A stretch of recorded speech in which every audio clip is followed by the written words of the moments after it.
Welcome to the 700 Club. President Trump says the ceasefire with Iran is over. He added that peace negotiations might continue, but he believes they're a waste of time. Yesterday, the United States struck dozens of Iranian targets in response to attacks on commercial shipping in the Strait of Hormuz.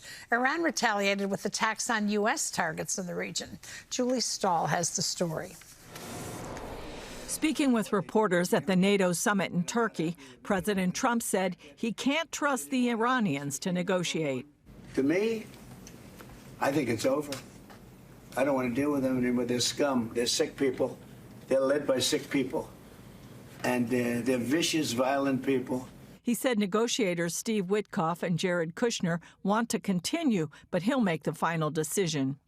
As far as I'm concerned, it's just a waste of time dealing with them. They're liars. The U.S. carried out strikes on Iranian military targets after attacks on 3 commercial vessels in the Strait of Hormuz. The U.S. called it a clear violation of the ceasefire. American forces hit more than 80 Iranian targets, including air defenses, radar sites, and dozens of Revolutionary Guard boats, to limit attacks on international shipping in the strait. Iranian state media reported explosions near Qeshm Island and in the southern port cities of Bandar Abbas and Sirik. Washington also revoked the sanctions waiver that authorized Iran to sell crude oil on international markets, warning the memorandum in effect with Iran is entirely performance-based. Iran will only reap benefits if they exhibit good behavior. The Islamic Republic threatened a crushing response and has retaliated with missile fire targeting U.S. military assets in Bahrain and Kuwait.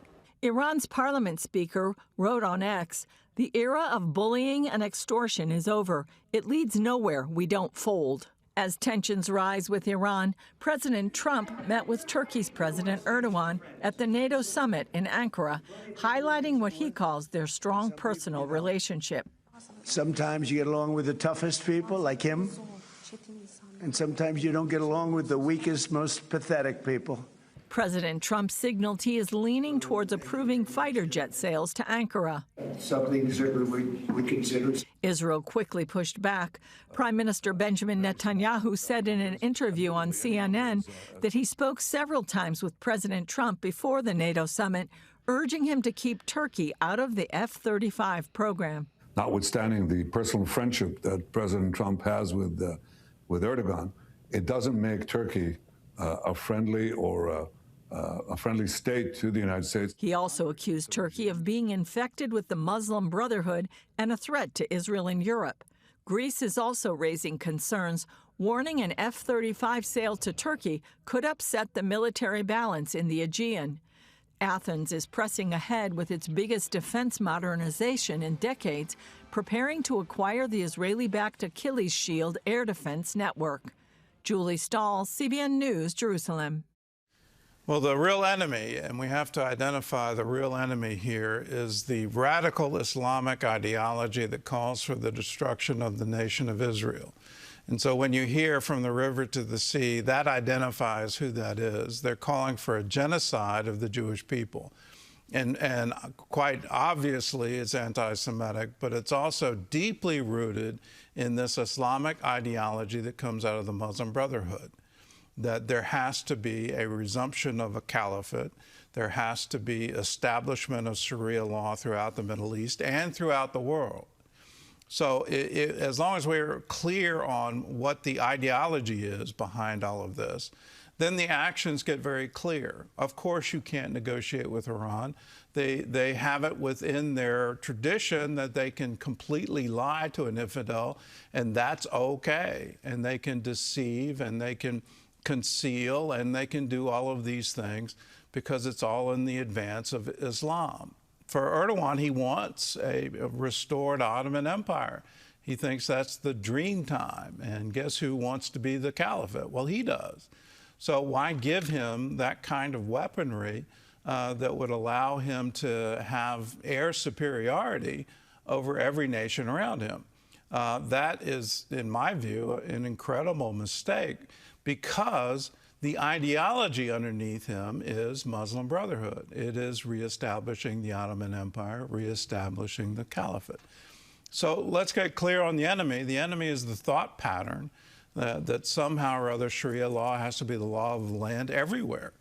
And until we really recognize that's what this is, they're trying to establish complete political society control over everything in a culture.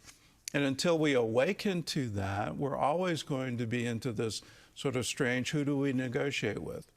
Go back and look at the picture of Erdogan and Trump and just look at that woman translator to the left of Erdogan and the outfit she's forced to wear. Now, do you want that around the world? Do you want that here in the United States? For me, no, absolutely not. So let's resist it with everything we have, because they clearly want to expand. In other news, the NATO Secretary General called the U.S. attacks on Iran absolutely necessary, while President Trump criticized the alliance for failing to support the war. John Jessup has that story and more from our CBN News Bureau in Washington. John? Thanks, Gordon. President Trump criticized Italy, Germany, France, and the UK for not helping the United States fight Tehran. He also reignited a controversy over Greenland, saying it should be controlled by the U.S. and not Denmark. The Danish Prime Minister said Greenland is, quote, not for sale, and vowed to defend the territory. On the sidelines of the summit, Ukraine's President Zelensky lobbied for military help in the war with Russia and for his country to become a member of the alliance. On the president's schedule today, a meeting with Zelensky before returning home. Well, during the Soviet era, communism closed churches or restricted them in Eastern Europe. For decades, Lithuanians lived under this oppression. Today, many of them are recovering their religious heritage as part of their national identity. CBN's Caitlin Burke reports from the capital city of Vilnius. In 1940, during the Soviet occupation, many of the churches here in Vilnius, Lithuania, were taken by the Soviet Union and turned into prisons, storage facilities, even asylums. But today, many of those same churches have been restored as Lithuanians take back not only their history, but their identity. Catholicism was always a part of our identity. And of course, by removing one part of the identity, it's way easier to attack the rest of it. Walking the capital city streets, signs of the Soviet Union's 50-year occupation are especially evident in its churches. The church has this power of truth, power of resistance, power of inspiring people to choose the right thing. And when you attack that, you have all the strong weapons. Many of the churches were so destroyed or modified that after Lithuania regained its independence in 1990, there was no funding for repairs, so they sat vacant. That's what happened with the Church of the Blessed Virgin Mary of Consolation. This church was built 250 years ago. During Second World War, it was so destroyed that the Soviets decided to destroy it completely. And after somebody had this idea to make here storage for vegetables, so they made 3 floors. And after our liberation, what to do with church with 3 floors? The answer came in the form of the police department's chief chaplain. Father Algirdas Tuliatas needed a building for his police community. When this church was presented to him, God put an important message on his heart. It will come your time. Wait, it will come your time. This church, like this church prayer. And I thought, okay, not only priest search, searching a place for community, but also church. Wait for his priest 100 years. So for me, it was like push. Okay, I will try to do something. And we began. Father Tuliatas and his team turned the upper floor into their sanctuary, the middle floor becoming a place for discipleship courses, and the bottom floor is now a restaurant that employs people with disabilities. So now these 3 floors became then I think how to live with 1 floor. Across the city, other vacant churches destroyed during the occupation are also now getting new life and slowly being returned to the Lithuanian people. It's like monument of our fragile liberty. How fragile is liberty, and how easy you can lose it, and how easy you can forget what was. So for me, it's like monument of our freedom. That's our heritage. We were deprived of it, and we don't even know about some of it. Well, it's our inheritance. We have to learn about ourselves from those churches, about our culture, about our history, about what was important for our previous generations. Caitlin Burke, CBN News, Vilnius, Lithuania. Great to see you. Thank you, Caitlin. Well, in New York City, crews worked overnight to prevent the potential collapse of a 37-story building. It all began Tuesday morning when construction workers on the 21st floor spotted beams beginning to buckle and causing the floors to sag. They said they were working on the floor, and they started to watch some beams start to bend, windows start to break, some concrete start to crumble. 9 buildings in the area were evacuated, including a school and a restaurant. Teams then raced to stabilize the structure with emergency jacks and by installing new steel. The former Pfizer building is being renovated to build apartments. It's believed that new floors added to the top may have caused their buckling. While emergency repairs continue, officials believe the building is now stable and evacuation orders have been lifted. Well, it's been 2 weeks since a pair of devastating earthquakes struck Venezuela. More than 3,600 people have died and tens of thousands are still missing or injured. CBN's Operation Blessing is there, helping victims in their hour of need. International search and rescue teams in Venezuela are heading home.